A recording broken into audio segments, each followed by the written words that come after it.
Yes, people, what's going on? Welcome to a Flex's View.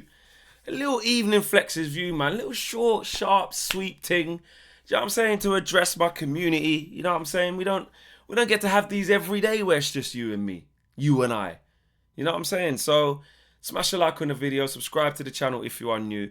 Because I've been thinking, people, and it's not the video that you might think. It's not a hands up, I was wrong. It's none of that. It's none of that sensationalist stuff.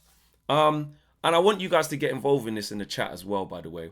But this is just my thoughts on what's going on. I think Amarim has changed. I think he's adapted. Or I think he's adapting. I have come to the conclusion of that. And that has led to improvement. That I can hold my hands up and say I can see improvement over the last three to four games. I can see that. Well, fourth would have been the Brentford game, so probably not that. But you get my drift. I think that the biggest thing when Amarim was getting it wrong for me, or when we've been on a bad run of form, which, listen, is not over yet. We're not out the woods yet at all.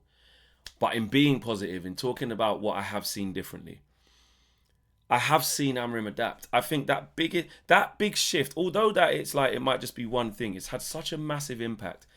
That shift to like not try to play out from the back, not try to go after teams and open up, and to play off second balls and sort of knockdowns in zones, I think it's made a massive difference.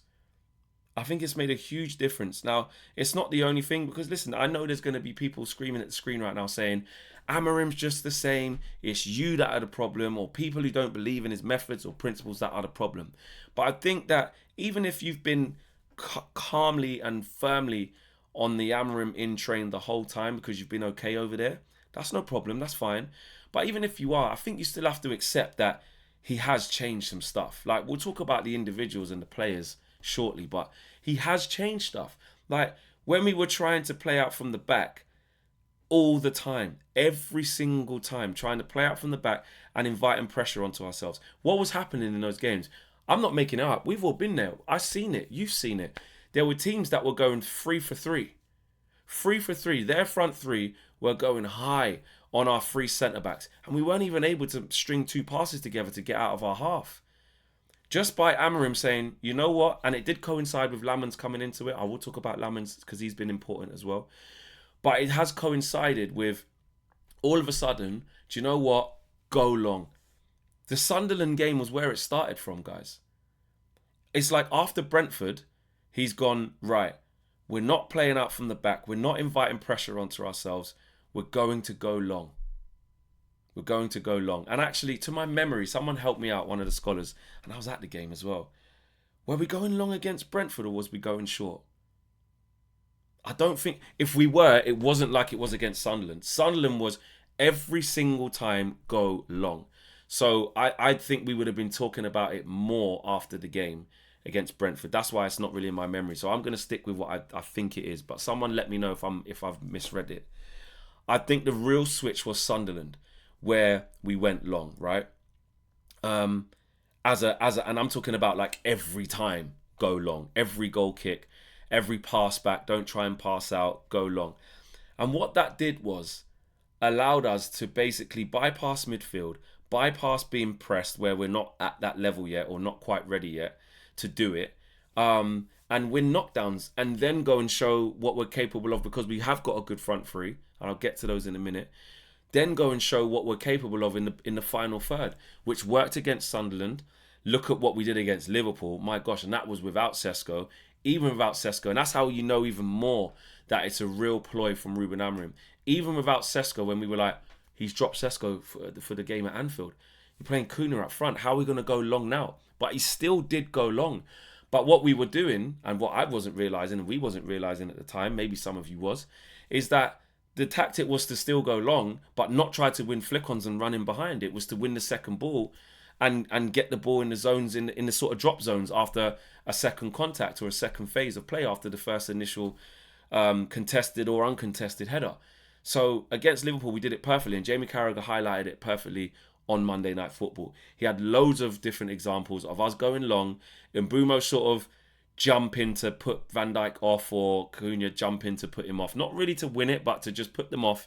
And then the most important thing is being in that drop zone of where the ball's going to be there. And in that sort of box where one would go and challenge with either Konate or Van Dijk, what we were having is Cunha and Mbeumo, slash one of them, slash Mount, slash Casemiro and Bruno in between that. So we always had 4 players and 1 challenging and 4 in the drop zone ready to pick up the second balls, and it worked. So that was from Sunderland into Liverpool into now. That is Ruben Amorim changing. You know, remember when I said I went, that Liverpool game last December, not Liverpool, Newcastle United game last December, the one where Xerxes got booed, and I was saying very early on, he's got to do something because we got Liverpool next. I think we had Liverpool next after that game. I was like, we have to do something or we're going to get killed. We're going to have to do something different. He doesn't necessarily have to change the whole formation. As I got more angry, I was like, I 100% hold my hands up with that. And I was like, play 4-3-3, play 4-2. That was more recent, definitely. But in the beginning bit, I wanted to see a little bit of tactical flexibility. Even though it's basic, it's not a masterclass, by the way. It's not an Amarim masterclass. He's just gone, right, let's just do basics. And from doing the basics, all of a sudden, our players are more confident.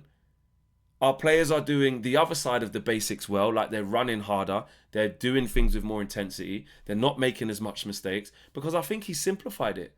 So for me, Amarim has changed that. Now, whether or not he's changed as a person, as a man, or changed his philosophy, I don't believe in that. I just think he's changed his instruction for the last 3 games, which has massively helped us. It's massively helped us. So he isn't just doing what he always did. We can't say that. So people that are maybe saying it's the same Amarim, nothing's changed, all that's changed is the players are just finally listening to him. No, he's changed his tactics, guys. We wasn't going long off every ball before. When we had Andre Onana, we were putting the ball down on the 6-yard box. Lenny Yoro would come, kick it to Onana, and then we just invite pressure and try and play out. And he'd give it to Luke Shaw. Then Luke Shaw would then left wing back Dorgu would come in, try get it, then go back to Luke Shaw. Then it go across to De Ligt. Then it'll work its way across to Yoro. Then over to the right wing back. Then it will come back. Then it will end back at Onana. Before you know it, 4 passes later, the other team has the ball. They were setting traps. Our midfield as well, Casemiro. Look how well he's looking. Now we've simplified the game. So that's one big bit where Amarim is changing. And as for the individuals, I can't lie. Mbeumo's just shining, man. Mbeumo is just shining big time, man. He's doing so well. It's a breath of fresh air. Cunha's shining now, not in terms of goals and assists, but in terms of what you can see he can give you. I saw a comp today. It's always a bit dangerous with the comps. I hear you lot on that, yeah. But there was a comp of some of the good dribbles and take-ons and ball progressions and carries that Matheus Cunha has got. And you can just see the difference in having him there. And you're just waiting for that to click into a really high level where goals and assists are adding into that. But there's just a level of physicality and a level of play that those two in particular will just give us game in, game out. And then you add Mason Mount into that as well. He's at the Liverpool game, we were saying he's got to start against Brighton. City picked up a knock, which I think he was only on the bench, but he was an unused sub in the end. We were like, he's got to start. The balance might be off against someone like Brighton. They're going to have a lot of the ball, but we played without him and everyone did fine. You look at Benjamin Sesko. I saw a comp of him as well, whereby the narrative can be that he's struggling and not doing very well, but we've all watched the games. We know, you're right, he might not be touching the ball as many times as he would like to because we're still trying to learn how to play with him. But actually, the positives are when he does get hold of the ball, the comp, I saw it, I was like, rah. Even in the shit game that we had against Brentford, he was still getting hold of the ball, laying it off, scored in that game. The flick on against Chelsea, some real nice transitional moments against Burnley, some nice transitional moments against Brighton as well. So he's and when he came off the bench against Liverpool, he had some really nice touches to just, he put Cunha through that led to the corner, I think, that got us the goal from Harry Maguire. He had a couple of nice little touches and exchanges with Bruno, just keeping the ball, giving it to a white shirt, but it's looking positive, it's looking promising. Gets the assist for Mbeumo as well. So I like what I'm seeing from that. So, but what I really wanted to draw to is Amarim. This isn't a I'm sorry I got it wrong video. It's definitely not that, because I've made my feelings very clear on that, guys. You know me, I'm fair. One thing is the internet will internet and say, oh, fake fan, oh, couldn't give a shit about that. You guys know the real Fleck, yeah? And I'm very fair. I will always be fair. And it's too early. It's too early, I think, to be saying we're back or we've turned the corner and hands up, I was wrong about Amarim. I see KG, obviously he's done that Amarim in now and all that. You know what KG's like. He's told us he's going to be like that. You guys know me. I'm not going to be like that. But I will definitely talk about the positives. I'll talk about what Amarim has, like the things I was challenging him to do, challenging him to prove me wrong, challenging him to win me back round.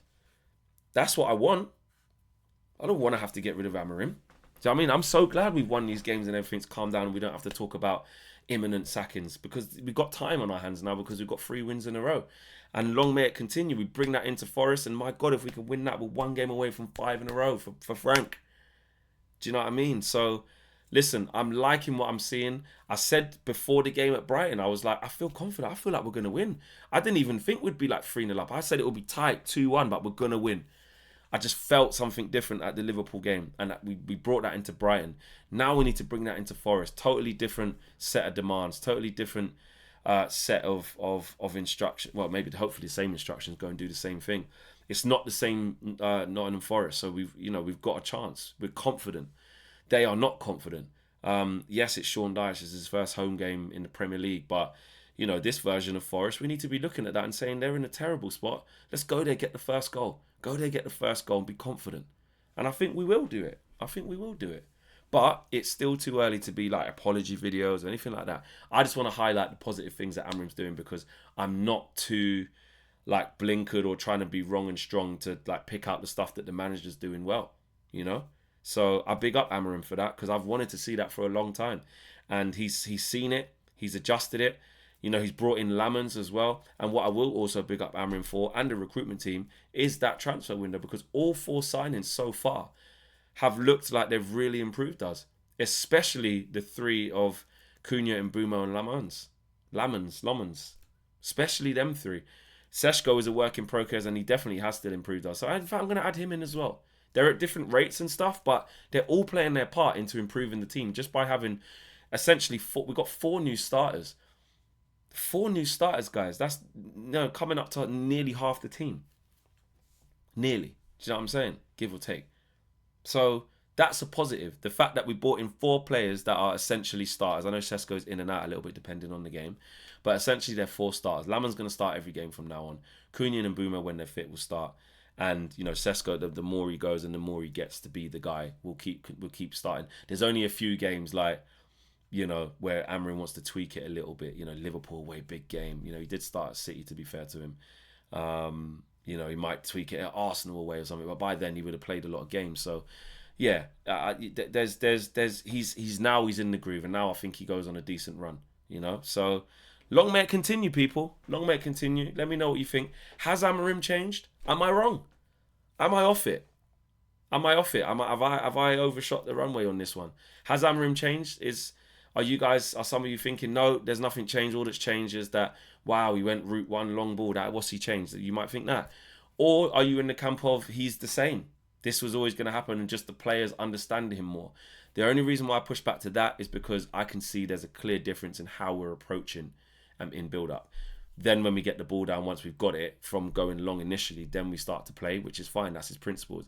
But the initial thing of not inviting the pressure on and going long and bypassing all that has given us, in my opinion, a massive springboard and platform to go on and be confident. So, yeah, that's where I'm at with it. Let me know what you guys are saying. Smash a like on the video. Subscribe to the channel if you are new. I'm out of here, people. Peace.